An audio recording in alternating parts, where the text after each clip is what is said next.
আসসালামু আলাইকুম রহমতুল্লাহ। আশা করি সবাই ভালো আছো। তো আজকে আমরা 134 পেজের দ্য ট্রুথফুল ডাব পার্ট 3 এর বাকি অর্ধেক নিয়ে আলোচনা করব। প্রথমে বলছে দেখো, but the owl and the bat, অর্থাৎ পেঁচা এবং বাদুর, ডিড নট যেটা বলো সমস্যা নেই, did not go unpunished for that act of হার্টলেসনেস।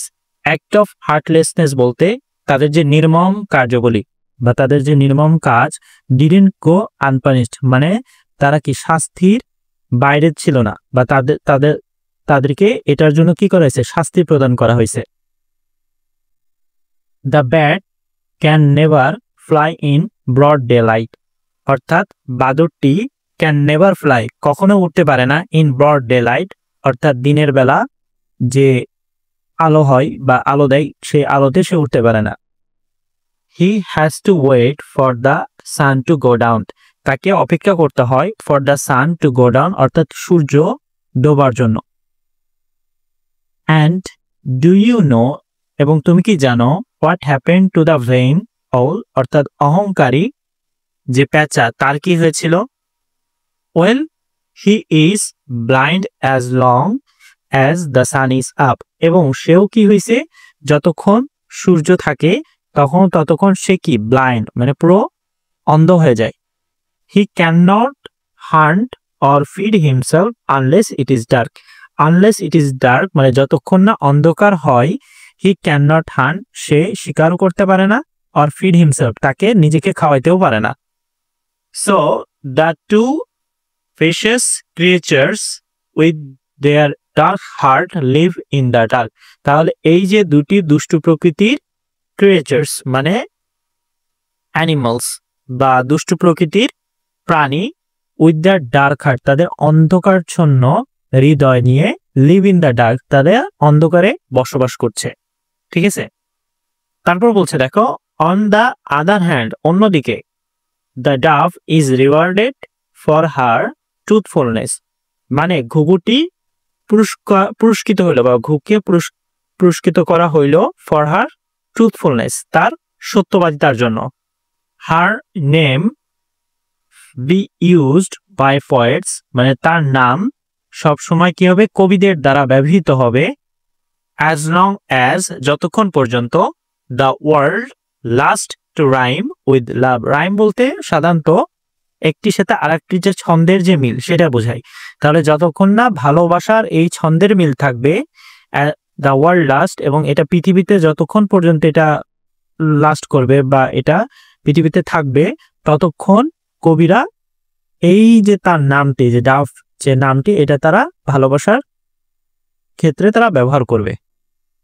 তো এখানে কিছু কোশ্চেন আছে, কোশ্চেনগুলো আমরা দেখব। First questions, why did the bat say that he was ashamed of the dove, মানে কেন ব্যাট বাদুর বলেছে that he was ashamed of the dove, মানে সে ঘুঘুর জন্য লজ্জিত। তো আমরা তো এটা যেহেতু আমরা গল্পটা পড়েছি আমরা তো জানি সে কেন লজ্জিত। আচ্ছা, the bat said he was ashamed of the dove, এটা কিন্তু এখানেই পেয়ে যাচ্ছ যে এই যে দ্য ব্যাট সে পরিবর্তে said that he was ashamed of the dove, তারপরে তোমাকে বিকজ দিয়ে অ্যান্সারটা দিতে হবে। Because she didn't praise their gracious host and didn't show gratitude, মানে গ্র্যাটিটিউড বলতে কৃতজ্ঞতা। তাহলে মূলত বাদুরটি ঘুঘু সম্পর্কে বলছে যে সে লজ্জিত, কারণটা হচ্ছে শি ডিডেন্ট প্রেইজ মানে ঘুঘু প্রশংসা করেনি দেয়ার গ্রেসিয়াস হোস্ট মানে তাদের দয়ালু অতিথি সেবক, অ্যান্ড ডিডেন্ট শো গ্র্যাটিটিউড, এবং ঘুঘু পাশাপাশি তোমার আউল বা পেঁচাকে সে কোনো ধরনের কৃতজ্ঞতা প্রকাশ করেনি। 2 নম্বর question, why was the owl angry with the dove, কেন হচ্ছে তোমার পেঁচা ঘুঘুর প্রতি রাগান্বিত ছিল।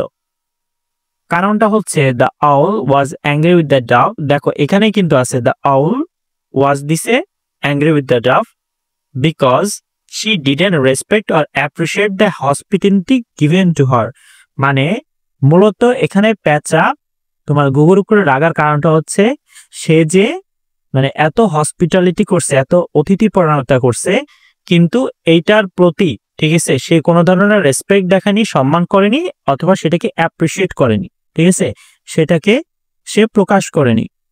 কিভাবে প্রকাশ করেনি? প্রশংসার মাধ্যমে। ঠিক আছে, এটাই বলছে। 3 number, what did the owl and the bat do to the dog? মানে হচ্ছে তোমার পেঁচা এবং বাদুড় সে ঘুঘুর সাথে কি করেছে? They drove the poor little dove out into the dark and stormy night. মানে হচ্ছে বাইরের যে স্টর্ম ছিল, ঝড় হচ্ছিল, এই ঝড়ের রাতে এবং ডার্ক অন্ধকারচ্ছন্ন যে রাত, এই রাতের মাঝেই তারা কি করছে? তারা হচ্ছে ঘুঘুকে জঙ্গলে ধাক্কা দিয়ে বের করে দিছে যে তুমি আর এখানে কখনো আসতে পারবে না। 4 নাম্বার বলছে, how were the bat and the owl punished at the end? কিভাবে বাদুর এবং পেঁচা হচ্ছে পানিশড হয়, ঠিক আছে, তাদেরকে পানিশড করা হয় অ্যাট দ্য এন্ড, অবশেষে, অর্থাৎ গল্পের শেষে। The bat was punished to never fly in daylight. মানে হচ্ছে তোমার বাদুরকে পানিশড করা হচ্ছে যে সে কখনো ডে লাইট অর্থাৎ দিনের আলোতে সে কখনো উঠতে পারবে না। অ্যান্ড দ্য আউল, পেঁচাকে পানিশ করা হয়েছে, was punished to be blind during the day, এবং সে দিনের বেলায় কি হবে? অন্ধ হয়ে যাবে, সে কোনো কিছু দেখতে পারবে না। একজন বাইরে যেতে পারবে না, আর একজন অন্ধকার ছাড়া বাইরে মানে চোখেই দেখবে না, সে দিনের বেলায় চোখেই দেখবে না। What reward did the dove get? এবং ডাভ তো হচ্ছে তোমার ঘুঘু তো সত্যবাদী ছিল, তো the dove was rewarded that her name would always rhyme with love in poetry. মানে কবিতার মধ্যে ভালোবাসার যে ছন্দ আছে, ছন্দে সব সময় ঘুঘুর নাম, সব কবি তার নামটা ব্যবহার করবে। এটাই হচ্ছে এই সত্যবাদী ঘুঘুর রিওয়ার্ড দেওয়া হয়েছে, তাকে পুরস্কৃত করা হয়েছে। এবার দেখো পার্ট সি তে বলছে যে make a list of the words used in the story to describe 3 birds at some of your own words. মানে হচ্ছে উপরের যে প্যাসেজটি আমরা পড়লাম, এখানে এই 3টা bird, owl, bat and dove, এই 3টা বার্ডকে যেই ওয়ার্ডগুলো দিয়ে বর্ণনা করা হয়েছে সেগুলো আমাদের এখানে লিখতে হবে। তারপরে তার সাথে যদি তুমি নিজে কিছু শব্দ যোগ করতে চাও সেটাও পারবা এখানে। আর ডি নাম্বারে বলছে যে আমাদেরকে লিখতে হবে write the moral of the story, মানে এই গল্পের মূল বিষয়বস্তু কি সেটা আমাদের লিখতে হবে। তো আমরা লিখবো। তো পার্ট সিতে দেখো এখানে 3টা পাখি দেওয়া আছে। তো প্রথমে আউল, আউলের হচ্ছে তো পেঁচাকে বলা হয়েছে ভেইন মানে অহংকারী, ব্লাইন্ড মানে অন্ধ বলা হয়েছে, অ্যাংরি বলা হয়েছে তাকে হার্টলেস মানে নির্মম, ভিশিয়াস মানে হচ্ছে দুষ্ট প্রকৃতির সে। ব্যাটকে নিয়ে বলা হয়েছে সে আনগ্রেটফুল মানে অকৃতজ্ঞ, তারপরে তার যে টানাগুলা ছিল সেটা লেদারি। ভিশিয়াস মানে সেও হচ্ছে দুষ্ট প্রকৃতির, সেও হার্টলেস, সেও নির্মম, এবং সে ক্রল মানে সেও একটা নির্মম ভাবে তোমার ঘুঘুকে তাড়িয়ে দিছে। এবার ডাভকে বলা হচ্ছে কি সে পোর, সে গরিব, লিটিল সে ছোট, ট্রুথফুল সে সত্যবাদী, সে হচ্ছে নোবেল, ঠিক আছে, মহৎ, জেনারাস দয়ালু, ইনোসেন্ট, তারপরে জেন্টল মানে নম্র বা ভদ্র। তো এটা কিন্তু আমরা লিখলাম, মোটামুটি আমরা 3টা দেখলাম যে এই ওয়ার্ডগুলো দিয়ে প্রকাশ করা যেতে পারে। পার্ট দিতে বলছে মোরাল অফ দ্য স্টোরি, এখানে একটু বড় আছে, তোমরা চাইলে এটাকে মানে ছোট করেও লিখতে পারো আবার বড় করেও লিখতে পারো, সমস্যা নেই। The story teaches us that selfishness, arrogance and heartlessness always bring punishment in the end. মানে আমাদের এই গল্প শিক্ষা দিচ্ছে যে সেলফিশনেস মানে অহংকারী হওয়া বা অ্যারোগেন্স হওয়া, ঠিক আছে, হার্টলেসনেস হওয়া, নির্মম হওয়া, এগুলো সবসময় কি আনে? সাথে পানিশমেন্ট আনে, ঠিক আছে। এটার শেষ ফলাফল সর্বদা কি হয়? খারাপ হয়। both the bat and the owl acted cruelly, মানে তারা উভয় কি করছে? ক্রুয়ালি মানে হচ্ছে ক্রুয়ালি অর্থাৎ নির্মম ভাবে ঘুঘুর সাথে দুর্ব্যবহার করছে। They had to suffer for their unkindness, এবং তাদেরকে সাফার করতে হয়েছে, ঠিক আছে, সহ্য করতে হয়েছে দেয়ার আনকাইন্ডনেস, তাদের হচ্ছে দয়া, কাইন্ড মানে দয়া, আর আনকাইন্ডনেস মানে অদয়ালু। On the other hand honesty, kindness, truthfulness আর অলওয়েজ রিওয়ার্ডেড, এবং সবসময় সত্যবাদী হওয়া বা দয়া প্রদর্শন করা, এগুলা করলে কি হয়? সে পুরস্কৃত হয়। Even it seems difficult at first, এবং এটা দেখতে প্রথম দিকে কঠিন মনে হলো। The dove's truthfulness made her remembered with love for ever, showing us the goodness always win in the and.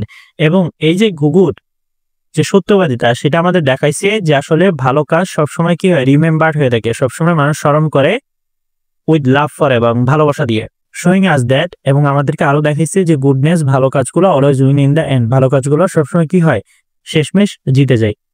তো আই হোপ এই পর্যন্ত বুঝতে পারছো। নেক্সট ক্লাসে আমরা নেক্সট লেসন নিয়ে কথা বলবো। আনটিল দেন সবাই ভালো থেকো। আসসালামু আলাইকুম রহমতুল্লাহ।